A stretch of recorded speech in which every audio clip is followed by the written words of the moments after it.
Good morning, everyone. I'm Sean Kantiyashi, and today we are stepping into a topic that is as old as nature itself, yet it remains one of the most stressful experiences for dog owners: the heat cycle. Imagine a world rendered in the soft, tactile textures of colored pencils and ink, where every line on a rough, textured paper represents a nerve or a heartbeat. This is the reality for your female dog when she enters her season. It is not just a physical event, it is a total systemic overhaul that affects her brain, her body, and her bond with you. Many of you have reached out with questions, feeling overwhelmed by the sudden changes in your pets. Whether you are an accidental owner of an intact female or a professional breeder planning a legacy, understanding the why behind the what is our primary mission today. We aren't just going to talk about cleanup, we are going to analyze the biological architecture of the canine reproductive system. We will explore why a dog who usually sleeps at your feet might suddenly try to dig under a fence with the desperation of a prisoner of war. This is the hormone overload, and today we are going to master it together. To understand the heat cycle, we must first understand the timeline. In the minimalist ink outlines of a dog's life, the first heat usually appears between 6 and 12 months. But this is where the complexity begins. Small dogs are like fast-moving ink sketches, quick, vibrant, and early to finish. They reach physical maturity rapidly and can enter their first season as early as half a year. Large dogs, however, are like complex, cross-hatched masterpieces. They take time to layer, to grow, and to solidify. A Great Dane or a Mastiff might not see her first season until she is nearly 2 years old. There is a dangerous temptation here for many owners. They see their 9-month-old dog and think, she looks like an adult, so she can have puppies. This is a critical error in judgment. Just because a dog can conceive doesn't mean she should. Think of the first heat cycle as a test run. Her hormones are flooding in, her growth plates are still fusing, and her internal organs are adjusting to their adult size.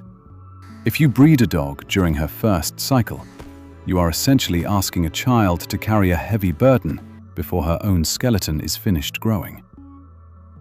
This is why I am a firm believer in the power of data. Using tools like Embark DNA testing allows us to see beneath the surface, past the colored pencil textures of their fur, and into the very ink of their genetic code. We want to ensure that if we are bringing life into this world, like our planned breeding between Liberty and Cooper, we are doing so with a clear map. We check for genetic clearances on both the male and the female, because love isn't enough to prevent hip dysplasia or hereditary heart issues. Responsibility starts long before the breeding even begins. To manage a dog in heat, you must be able to read the chapters of her story as they unfold. The first chapter is pro-estrus. This is the build-up. This is when the vulva begins to swell, reaching that dramatic 3 times normal size we discussed. The ink lines become thick and heavy.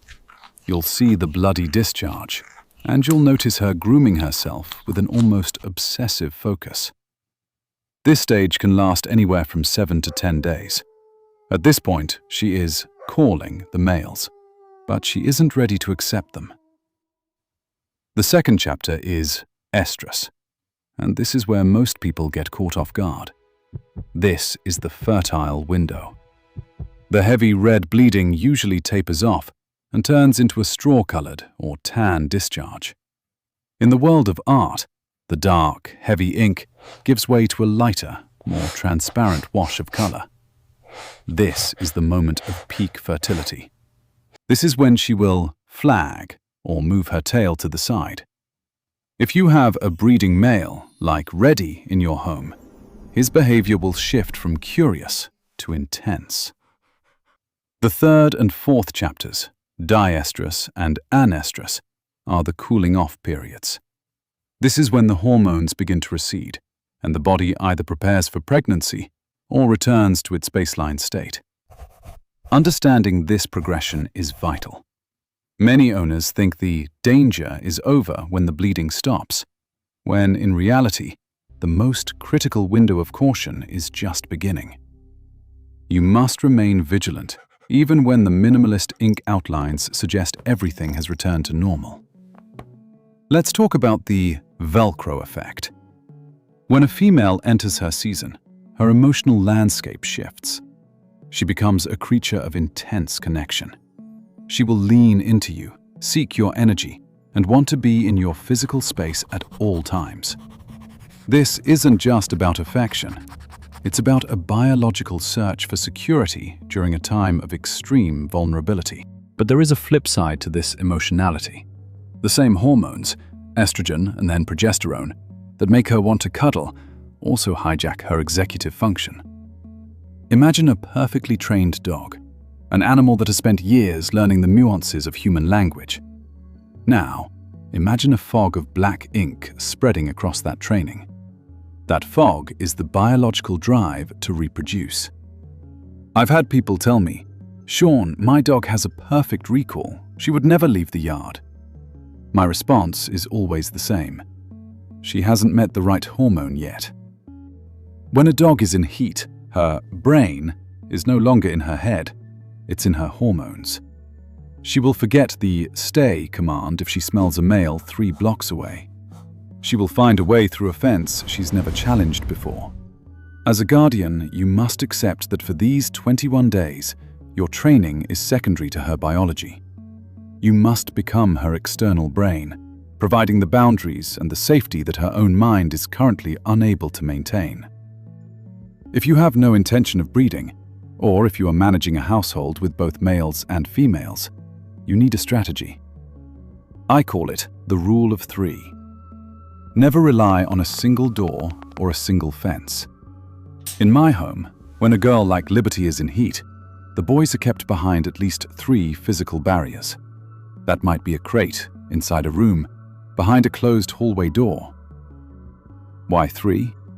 Because dogs are problem solvers. A male dog who catches the scent of a female in peak estrus can become a Houdini. He will chew through drywall, jump through screens, or learn how to work a lever-style door handle. Likewise, the female will be looking for her exit. If you only have one door between them, and someone accidentally leaves it ajar for a split second, nature finds a way. Consider the physical toll on the dogs during this time as well. The stress of being separated can lead to whining, pacing, and loss of appetite. This is where the rough, textured paper of their reality gets even rougher. You have to manage their stress levels with mental stimulation that doesn't involve the other dog. High-value treats, new toys, and focused one-on-one time with you in a secure, separate area are essential to keeping their sanity and yours intact. I want to share a story about a guardian home I worked with a few years ago. They had a beautiful golden retriever named Daisy. Daisy was the sweetheart of the neighborhood, perfectly behaved. When she went into heat, they kept her in the backyard, which had a 6-foot wooden fence. They thought she was safe. One afternoon, a local stray male, a determined little terrier mix, spent 3 hours digging a tunnel under that fence while the owners were inside watching TV. By the time they went out to check on Daisy, the deed was done. They were devastated. This story isn't meant to scare you, but to illustrate that nature does not care about your fences or your expectations. It only cares about the next generation. Another example is my own experience with Reddy and the girls. Even though Reddy is a seasoned breeding male, he still gets the itch. I have to be the referee. I have to ensure that the girls who aren't in season, like Honeybee, aren't being harassed, and that the girls who are in season are protected from any unwanted attention. It is a dance of logistics, requiring me to move dogs like chess pieces across a board of ink and pencil. The lesson here is that close enough is never good enough when it comes to a dog in heat. You must be 100% certain of your barriers. You must be 100% certain of your timing. And most importantly, you must be 100% committed to the health of your dog over the convenience of your schedule.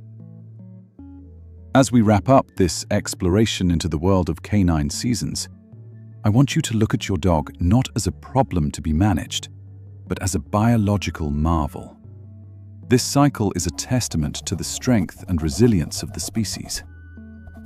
The core message I want to leave you with is this: knowledge is the best barrier you can build. When you understand the shift from the red discharge to the tan, when you recognize the Velcro behavior for what it is, and when you respect the power of genetics through DNA testing, you aren't just a dog owner anymore. You are a steward of life. Whether you choose to spay your dog after her first or second cycle to allow those hormones to finish their work, or you choose to carefully breed her to a male like Cooper to continue a line of excellence, do it with intention. Don't let accidents happen because you were too trusting of a stay command. Protect your girl. Give her that towel-covered lap to curl up on, and navigate these 21 days with the patience and grace she deserves. Thank you for joining me in this ink-sketched journey. I love hearing your stories and your questions. They are the cross-hatching that gives this community its depth. If you found value in this deep dive, please subscribe and check out our other playlists on training, breeding, and the pure joy of puppies. I look forward to seeing you in the next video, where we'll continue to explore the wonderful, complex world of our four-legged friends.